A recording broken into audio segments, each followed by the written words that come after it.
Aussi, je dois vous dire cela, lorsque vous réalisez des commentaires, je ne suis pas en mesure de tous les voir.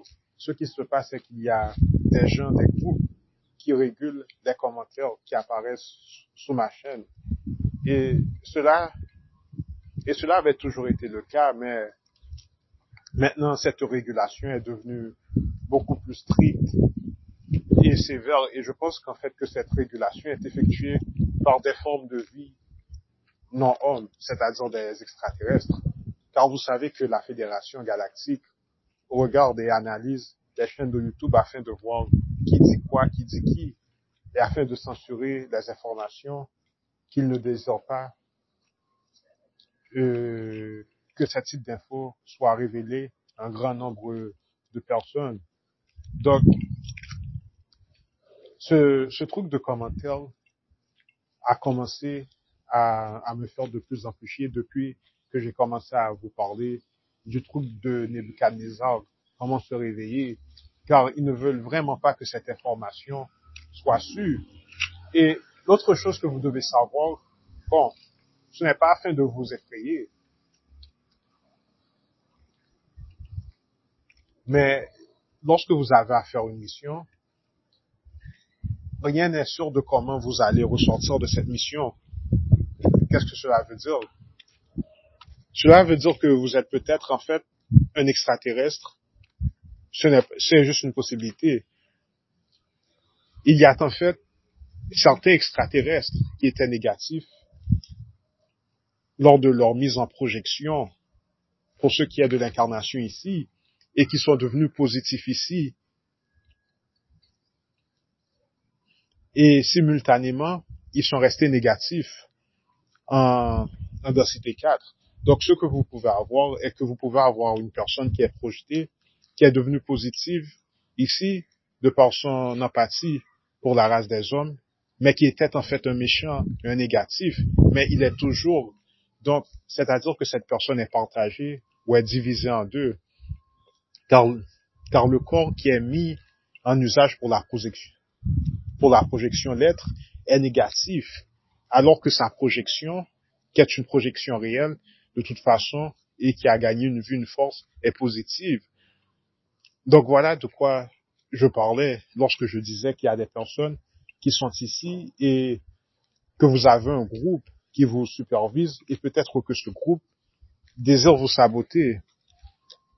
Car au cours d'une mission, on ne sait jamais ce qui peut arriver. C'est comme les trucs de 007. Eh bien, c'est exactement pareil. C'est juste qu'on ne sait pas. Il se peut que le 007 tombe amoureux avec la personne dont il était censé tuer. Donc, ces trucs arrivent vraiment et c'est un risque. Et c'est un très grand pari. Donc, voilà ce que vous devez savoir. Bon, les extraterrestres ne veulent vraiment pas que nous nous réveillons. Et aussi, peut-être que le groupe qui vous supervise ne désire pas que vous vous réveillez. Pourquoi je dis ceci? Car j'ai remarqué que mes tentatives afin de me voir astralement au sein de ces trucs, c'est très difficile. C'est extrêmement difficile. Et n'oubliez pas que c'est difficile parce que ce truc de Nebuchadnezzar a été conçu par des chamans, par des personnes qui ont des capacités chamaniques. C'est une construction hautement sophistiquée. Et bien qu'il soit facile de visiter l'univers de façon générale, c'est plus difficile de rentrer au sein de ce truc de Nebuchadnezzar.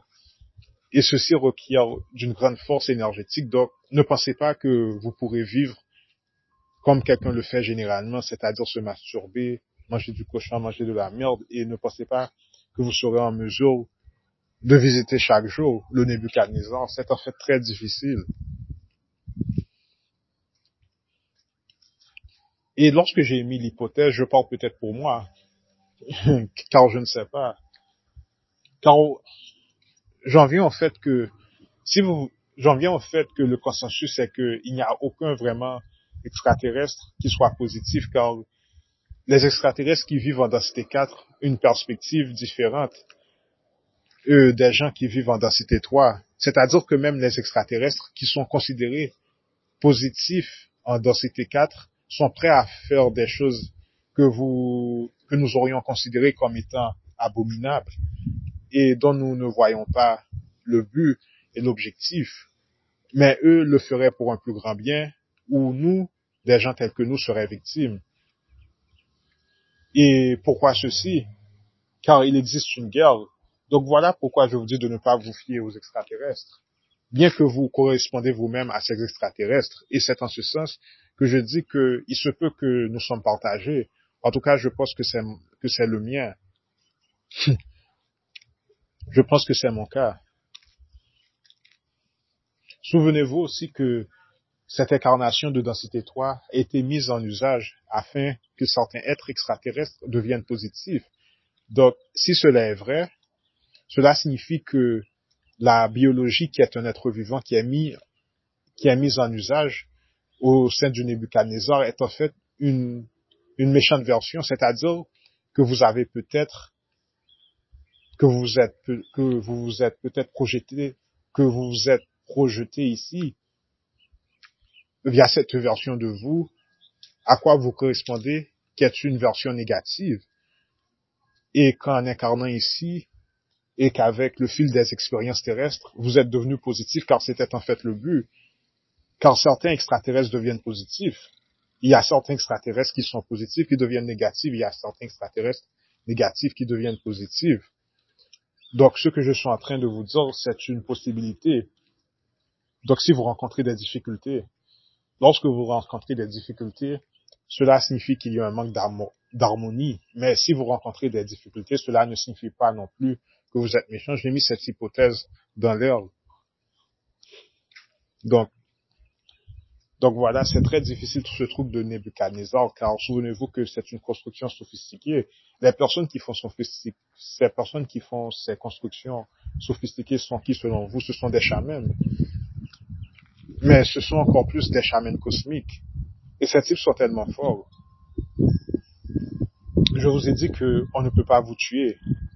Il est possible que vous mourrez au sein du Nebuchadnezzar, mais pas vraiment au cours d'un assassinat. C'est-à-dire qu'il est difficile de tuer quelqu'un, car ces trucs possèdent des sorts invisibles et des barrières invisibles. C'est-à-dire que ces chamans, si vous vous en rendez compte, ils ont construit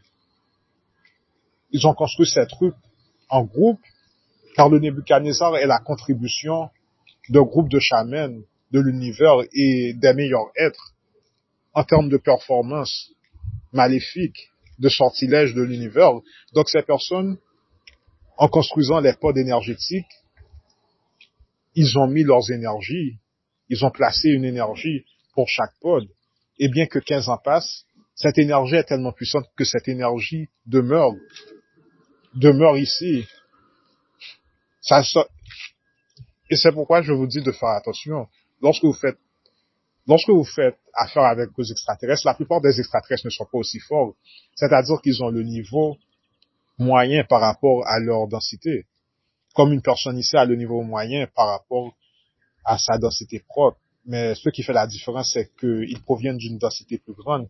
Donc forcément, ils sont en mesure de faire des choses que nous ne sommes pas en mesure de faire. Cela ne signifie pas qu'ils soient forts. Vous avez aussi des super talentueux, tels que les chamans. Et ces personnes sont en mesure de mettre une force invisible, des barrières de force, qui peuvent durer 100 000 ans. Et c'est la force de leur conscience. Donc voilà pourquoi le Nebuchadnezzar, c'est difficile d'y entrer. Vous pouvez méditer, etc., mais ce n'est pas facile. Ce n'est pas facile. Et aussi, lorsque vous parlez de méditation, je ne parle pas de petits trucs que vous voyez, car je suppose que lorsque vous me demandez au sujet de la méditation, vous me demandez comment faire des choses extraordinaires. Des petits trucs que vous lisez sur le net, etc., ça c'est faisable, mais pour ces trucs dont vous demandez comment vous réveiller, car ce sont des trucs assez fous, pas impossibles, Vous devez être un top, quelque chose, une personne top qui fait la méditation. Ce ne sont pas les petites méditations que vous lisez sur le net, etc., qui vous permettront de vous réveiller. Ou vous pouvez vous réveiller, mais ce qui va dépendre de ce réveil, c'est votre force énergétique et ce que vous faites. C'est-à-dire que vous pouvez mettre en usage leur technique, mais si vous ne disséminez pas votre force, vous ne pourrez rien faire. Comme moi, je ne connais rien des mouvements de méditation, mais du fait que j'avais récolté et économisé une grande force énergétique, donc j'avais été en mesure de me sauver, par exemple avec l'assistance aussi. Donc voilà pourquoi je vous dis de faire attention de toute façon avec ce truc, car ces personnes ne veulent pas, ces êtres ne veulent vraiment pas cette information. Et souvenez-vous que la plupart de ces êtres ne veulent pas que nous reviennent. Donc vous pouvez avoir des gens de votre groupe qui vous supervisent, qui ne veulent pas que vous vous réveilliez du tout.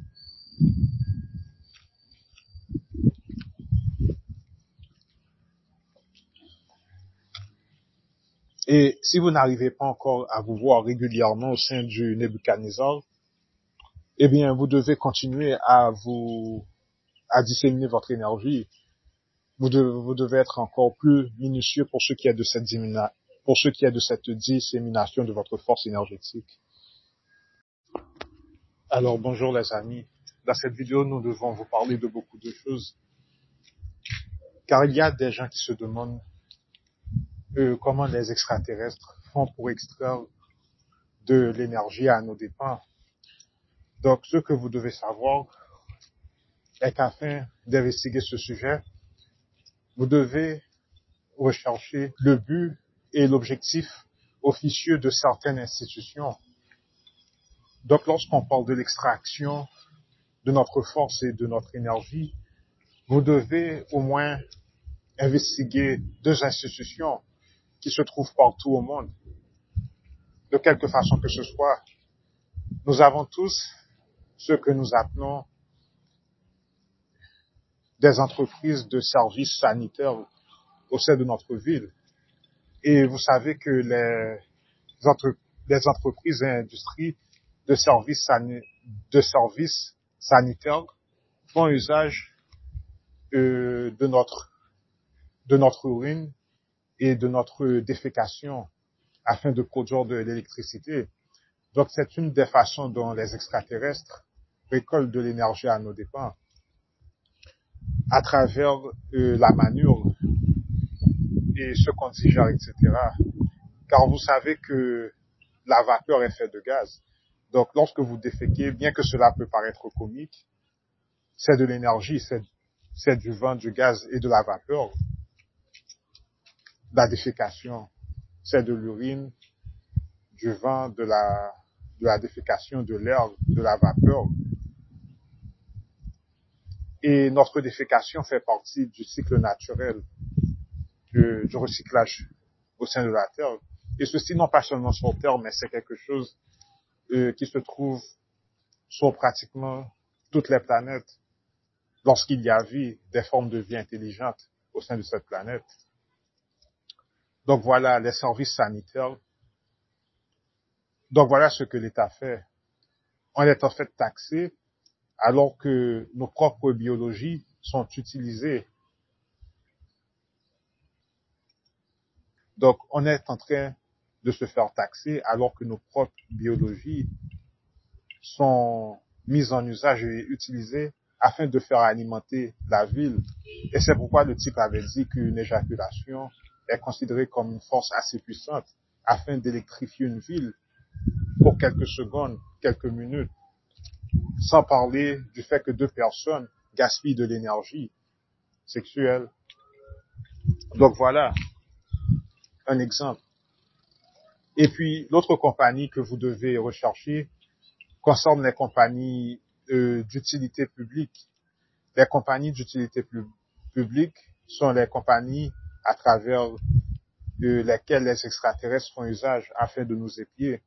Car ce que vous devez savoir est que lorsque vous analysez le terme électricité, vous avez cité que est une ville. En anglais, électricité, c'est electricity. Ceci signifie la cité électrique. Donc, croyez-le ou pas, la société, l'élément qui est majoritairement utilisé afin d'alimenter, de faire fonctionner la société, plus que tout autre élément, est l'électricité. Et l'électricité se retrouve dans presque tous les éléments. Voilà ce que vous devez savoir. Il existe un lien secret qui relie tous les éléments. Lorsque vous parlez du feu, de l'air, du feu, de l'air, de l'eau et de la terre, et que vous recherchez la signification du mot éther, eh bien, l'éther est une combinaison des 4 éléments. Et l'éther est considéré comme le 5e élément. Donc, l'éther est l'équivalent de la combinaison de tous ces éléments. Le feu, l'eau, la terre et le vent. Et l'autre chose qui n'est pas vraiment sûre, bon, je pense que c'est sûr, mais ce n'est pas sûr du public, est que vous pouvez retrouver certains composants des 4 éléments au sein d'un élément. Vous savez que vous avez besoin d'air afin de produire l'eau et on a aussi besoin de l'eau afin de produire de l'oxygène. Donc, voilà de quelle façon l'oxygène, à titre d'exemple, et l'eau sont connectés. Donc, comment on nous épie? On nous épie parce que les services d'utilité publique, les fils électriques qui se trouvent dans la construction interne de notre maison, de notre building, ces fils électriques sont dotés de bandes énergétiques codées avec des codes barres et qui nous prélèvent de l'énergie et ils voient tout. Comment cela? Les compagnies d'utilité publique sont les compagnies qui diffusent les fils électriques généralement dont nous faisons usage au sein de la société. Donc, lorsque vous parlez d'extraction d'énergie extraterrestre, voyez que notre ville entière est composée de fils électriques, la société, comparée à la nature, ce qui est différent des endroits où se situent les habitats naturels. Vous voyez que l'électricité, les antennes paraboliques se trouvent partout. Et ceci est en fait une technologie dégradée, car à une certaine époque, on avait aussi l'électricité à l'époque d'Atlantide, mais la technologie était invisible. Donc, ce que vous devez vous dire est que prenez tout ce que je viens de vous dire et prenez le compte et ajoutez, en fait, le fait aussi que ces extraterrestres disposent de constructions invisibles et intouchables. Ces extraterrestres disposent de constructions invisibles et à la fois intouchables. Car si vous ne voyez pas quelque chose, vous pouvez être devant une construction, mais si vous ne la voyez pas, vous passez au sein de la construction sans que cela vous touche, car on n'a pas le niveau de perception que les extraterrestres ont. Et ce qui détermine notre perception est ce qu'on voit. Ce qui détermine ce qu'on voit est ce qu'on est en mesure de toucher, quelque chose de palpable. Donc, ouais, voilà un des secrets de la perception. À titre d'exemple, je peux prendre l'exemple du World Trade Center. Il y a beaucoup plus à ce sujet, mais c'est seulement afin d'illustrer ce que je vais vous dire. Vous vous souvenez lorsque vous voyez des visages de démons, lorsque les personnes disaient, on disait qu'il y avait des visages de démons, car vous savez que c'était en fait un sacrifice collectif afin de récolter de l'énergie. Mais il y avait beaucoup d'autres choses qui s'étaient passées et que personne n'a vu, bien que les investigateurs avaient fait un excellent boulot afin de mettre tout en vérité et de tout révéler au public. eh bien, il y avait des dômes énergétiques. Selon certaines transcriptions, il y avait certaines dômes énergétiques qui étaient invisibles, mais qui sont devenus visibles lorsque les gens ont commencé à mourir à cause de l'énergie, car l'énergie était tellement puissante à un certain moment. Cette énergie est devenue visible de par l'intensité de la souffrance des personnes, qui a donc fourni une grande force énergétique. Et c'est ainsi qu'ils ont encore, et c'est ainsi qu'ils ont récolté cette force, moyennant les dômes énergétiques. Maintenant, ça, c'est seulement un des mystères. L'autre mystère, car une partie est invisible, car des forces de nature de densité 4 étaient impliquées, eh bien, il y avait apparemment eu une masse d'abduction en même temps au sein de ces World Trade Center. Ce qu'ils ont fait est qu'ils ont fait usage du traumatisme de ces personnes. Maintenant, vous allez dire comment cela? Eh bien, vous savez que les extraterrestres sont en mesure d'aller en arrière et en avant dans le temps. Donc, ce que j'en pense, d'après ce qui est dit, l'interprétation est que ces extraterrestres ont apparemment attendu que ces personnes meurent, sont retournés dans le passé. Ça veut dire que ces personnes étaient en vie car ils font usage de l'espace-temps. Donc, les personnes sont mortes tout en ayant la mémoire et la souffrance d'être morts, puis ils sont, de façon mystérieuse avec leur technologie, revenus à la vie, mais avec le traumatisme, et ils ont été libérés au sein de la société. Et ce qui n'est pas dit est que la plupart, apparemment, des personnes qui ont procédé aux fusillades aux États-Unis et probablement dans d'autres pays sont des personnes, en fait, qui se retrouvaient au World Trade Center. Maintenant, ce n'est pas forcément beaucoup de personnes, mais la plupart de ces personnes sont devenues des gens de dérangés mentales, car souvenez-vous du programme de Greenbaum, le programme du Dr. Verl, l'alias du Dr. Verl, qui était associé avec le nazi, comment il s'appelle, l'ange de la mort, Joseph Mengele. Donc voilà ce que les extraterrestres font. Donc, au sein du World Trade Center, il y avait eu une masse d'abductions, apparemment, et certaines personnes disparues ne sont pas mortes. En fait, il y a beaucoup, je pense qu'il y a un 20%, je pense qu'il y a un 20 à 30% des gens disparus qui ne sont pas morts. Ces gens qui ne sont pas morts vivent en fait en densité 4. Pour ceux qui ne sont pas morts et qui ont assisté à ce que les extraterrestres ont fait, car les extraterrestres n'allaient jamais les laisser revenir ici afin de dévoiler la vérité. Donc, on les a amenés au sein de certaines bases militaires souterraines en densité 4, ou du moins entre la densité 3 et 4. Donc, voilà ce que les extraterrestres font.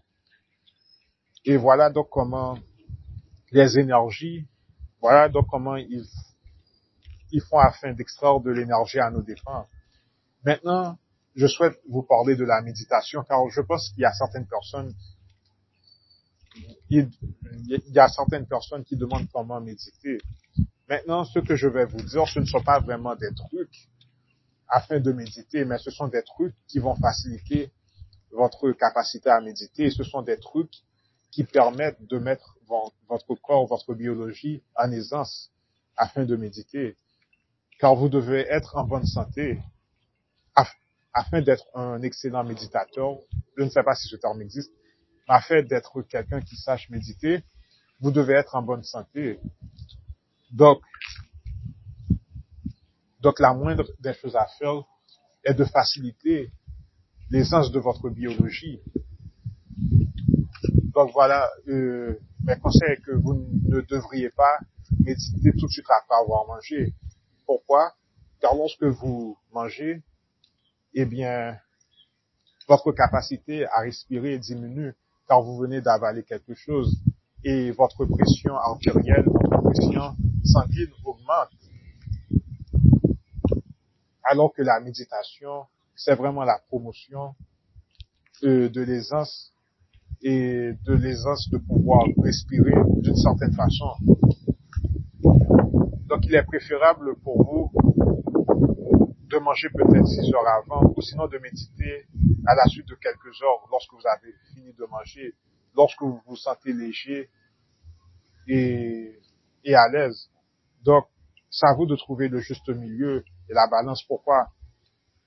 Car vous allez éprouver des problèmes à méditer si vous avez faim. Mais si votre ventre est trop rempli aussi, vous allez éprouver des problèmes à méditer. Donc, c'est vous qui connaissez votre corps. Et c'est à vous de trouver le juste milieu. Si par exemple, vous mangez la dernière fois de la journée à 5 heures de l'après-midi, il est peut-être préférable de méditer vers 8 heures du soir, etc. par exemple.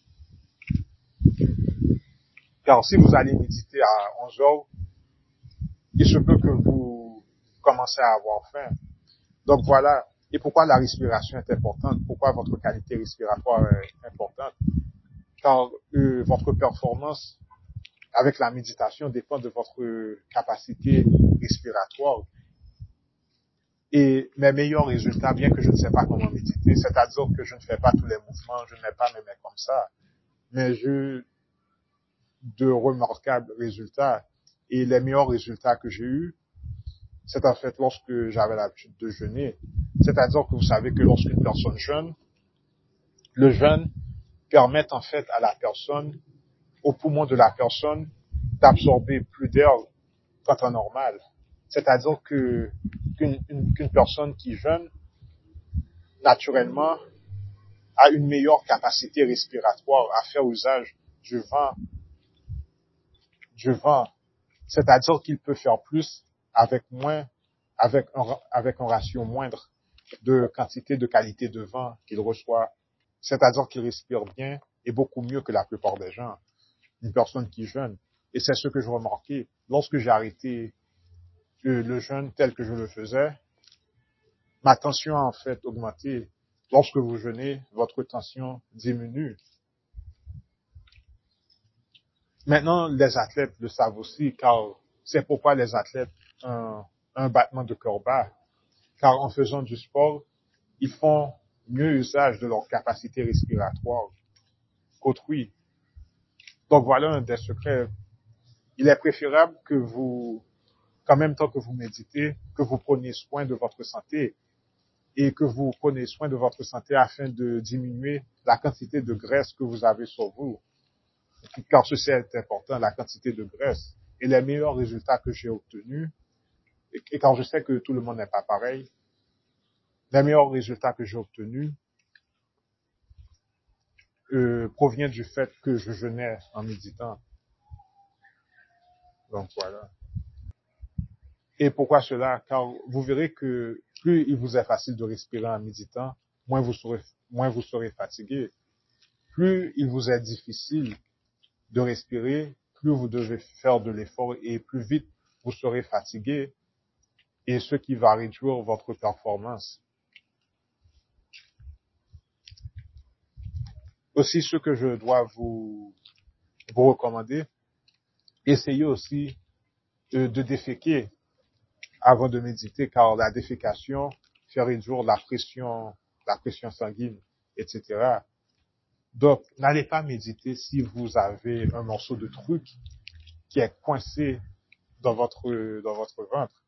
Il vaut mieux tenter de libérer ce truc et vous verrez,